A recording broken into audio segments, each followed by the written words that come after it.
Assalamualaikum warahmatullahi wabarakatuh. Apa kabar semuanya? Sehat? Alhamdulillah. Semoga kita selalu diberikan kesehatan sehingga kita semua dapat melaksanakan pembelajaran kita hari ini. Baiklah anak-anakku, sebelum kita belajar, kita mengucapkan bismillah terlebih dahulu.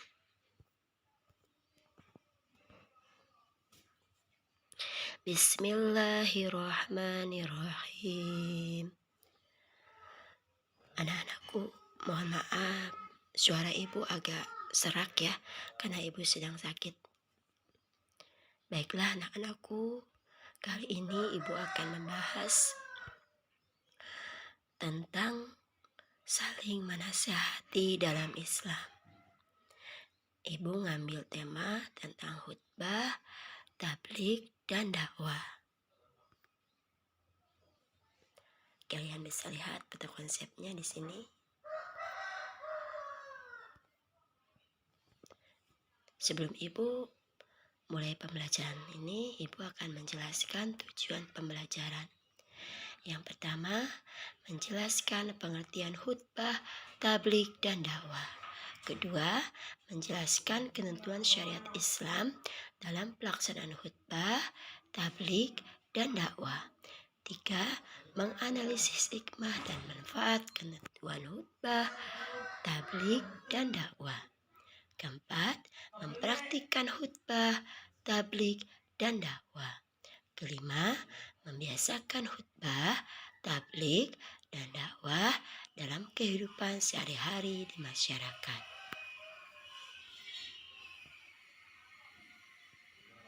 Materi ini ibu bagi menjadi 3 konsep, peta konsep ya. Yang pertama definisi, kedua ketentuan, ketiga mengaplikasikan nilai-nilai khutbah, tabligh, dan dakwah. Definisi khutbah, tabligh, dan dakwah. Khutbah berasal dari kata khotoba, yakhtubu, khutbatan. Bermakna memberi nasihat dalam kegiatan ibadah. Menurut istilah, khutbah berarti kegiatan ceramah kepada sejumlah orang Islam dengan syarat dan rukun tertentu yang berkaitan langsung dengan keabsahan atau kesunahan ibadah. Misalnya, khutbah Jumat untuk sholat Jumat, khutbah nikah untuk kesunahan akad nikah. Khutbah diawali dengan hamdalah, sholawat, wasiat takwa, dan doa. Kedua, tabligh. Tabligh berasal dari kata falago yufaligu tabligon, yang berarti menyampaikan, memberitahukan dengan lisan. Menurut istilah, tabligh adalah kegiatan menyampaikan pesan Allah Subhanahu wa Ta'ala secara lisan kepada satu orang Islam atau lebih untuk diketahui dan diamalkan isinya.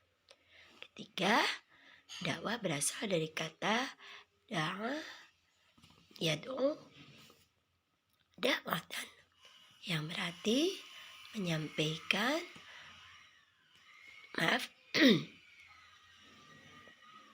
yang berarti memanggil, menyeru, mengajak pada sesuatu hal.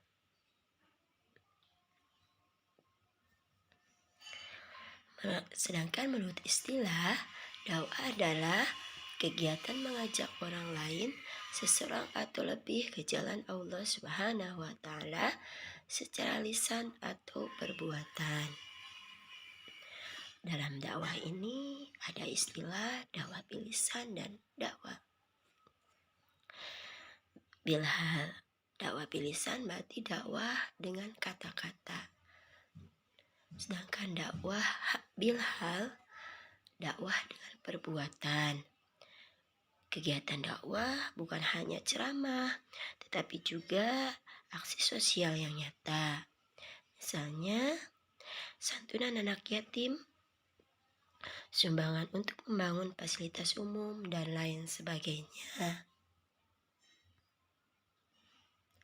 Dalil khutbah.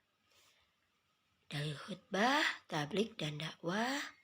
Sebuah riwayah dari Abi Sa'id Al-Khudri radhiyallahu berkata, saya mendengar Rasulullah SAW bersabda, barang siapa yang melihat kemungkaran, maka ubahlah dengan tangannya. Apabila tidak mampu, maka ubahlah dengan lisannya.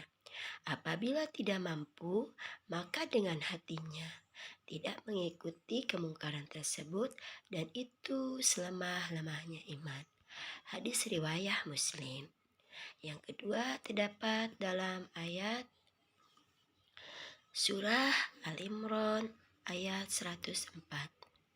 Yang artinya, dan hendaklah ada di antara kamu segolongan umat yang menyeru kepada kebajikan, menyuruh kepada yang ma'ruf, dan mencegah dari yang mungkar. Merekalah orang-orang yang beruntung. Ketentuan khutbah, tablik, dan dakwah. Ketentuan khutbah ada syarat khatib, syarat dua khutbah, rukun khutbah, sunnah khutbah. Syarat khatib: 1. Islam, 2. Balik, 3. Berakal sehat, 4. Tahui ilmu agama. Syarat dua khutbah: khutbah dilaksanakan sesudah masuk waktu duhur. 2. Khatib duduk di antara dua khutbah. 3. Khutbah diucapkan dengan suara yang keras dan jelas. Keempat, tertib. Rukun khutbah. Rukun khutbah yang pertama, membaca hamdalah. Kedua, membaca syahadat. Ketiga, membaca sholawat. Keempat, berwasiat takwa. Kelima, membaca ayat Al-Quran pada salah satu khutbah. Keenam, berdoa pada khutbah kedua. Sunnah khutbah. Yang pertama, khatib berdiri ketika khutbah. Kedua, mengawali khutbah dengan memberi salam. Ketiga, khutbah hendaknya jelas, mudah dipahami, tidak terlalu panjang. 4. Khatib menghadap jamaah ketika khutbah. Kelima, menertibkan rukun khutbah. Keenam, membaca surat Al-Ikhlas ketika duduk di antara dua khutbah. Ketentuan tablik. Ketentuan tablik ada syarat mubalik, etika dalam tablik. Syarat mubalik. Pertama, Islam. 2. Balik. Ketiga, berakal. Keempat, mendalami ajaran Islam. Etika dalam tablik. 1. Bersikap lemah lembut, tidak kasar, dan tidak merusak.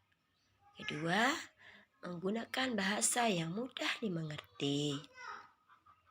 Ketiga, menggunakan musyawarah dalam berdiskusi untuk memperoleh kesepakatan bersama. Keempat, materi dakwah yang disampaikan harus mempunyai dasar hukum yang kuat dan jelas sumbernya. Kelima, menyampaikan dengan ikhlas dan sabar sesuai dengan kondisi psikologis dan sosiologis para pendengarnya atau penerimanya. Keenam, tidak menghasut orang lain untuk bermusuhan, merusak, berselisih, dan mencari-cari kesalahan orang lain. Atau yang kita kenal apa itu? Tajasus. Ketentuan dakwah. Ada syarat dai, etika dalam berdakwah. Syarat dai, Islam, balik, berakal, mendalami ajaran Islam. Etika dalam berdakwah. Dakwah dilaksanakan dengan hikmah, yaitu ucapan yang jelas, tegas, dan sikap yang bijaksana. Kedua, dakwah dilakukan dengan mau'izatul hasanah, atau nasihat yang baik, yaitu dengan cara persuasif. Cara persuasif itu tanpa adanya kekerasan, dan edukatif, memberi pengajaran. Ketiga, dakwah dilaksanakan dengan memberi contoh yang baik atau yang kita kenal uswatun hasanah. 4. Dakwah dilakukan dengan mujadalah, yaitu diskusi atau tukar pikiran yang berjalan dinamis dan santun serta menghargai pendapat orang lain. Nah, ketika kita melakukan dakwah itu, gunakanlah bahasanya yang santun dan menghargai pendapat orang lain. Karena berbeda pendapat itu biasa, hal yang wajar. Karena isi kepala seseorang itu beda-beda. Seperti kalian, ketika kalian mengalami perbedaan pendapat dengan teman, kalian harus bisa menghargai pendapat teman tersebut meskipun berbeda dengan kita. Dalam hal dakwah pun sama. Mengaplikasikan nilai-nilai khutbah, tabligh, dan dakwah. Yang pertama, ketika melaksanakan sholat Jumat, hendaklah mengamati dan menyimak khutbah yang disampaikan khatib. Bagaimana etikanya, bacaan-bacaan yang dibacanya, serta urutannya. Siapa tahu kalian nanti disuruh menjadi khatib di sholat Jumat, kalian sudah tahu cara-caranya, etikanya, baca-bacaan yang dibacanya. Kedua, ketika melihat kemungkaran di sekitar, harus mencegahnya. Cara mencegahnya bisa dengan tangan atau kekuasaan, misalnya dengan memindahkan duri di tengah jalan, dan apabila tidak mampu dengan tangan atau kekuasaan, dengan lisan, yaitu dengan memberikan alasan yang logis, alasan yang bisa diterima oleh orang tersebut. Ketiga, kita harus mencontoh ketika melihat sesuatu yang baik, baik itu menurut agama maupun masyarakat. Yang keempat, melibatkan diri secara aktif pada kegiatan-kegiatan keagamaan seperti peringatan Hari Besar Islam, Maulid Nabi, Isra Miraj, Nuzul Quran, dan lain-lain, baik di lingkungan sekolah maupun di masyarakat. Dan yang terakhir, memprakarsai kegiatan dakwah di sekolah. Rebahan masjid, Karang Taruna, dakwah kampus, dan lain sebagainya. Itulah anak-anakku penjelasan materi yang bisa Ibu sampaikan. Mohon maaf jika penjelasan Ibu kurang jelas karena suara Ibu lagi serak. Terima kasih atas perhatiannya. Assalamualaikum warahmatullahi wabarakatuh.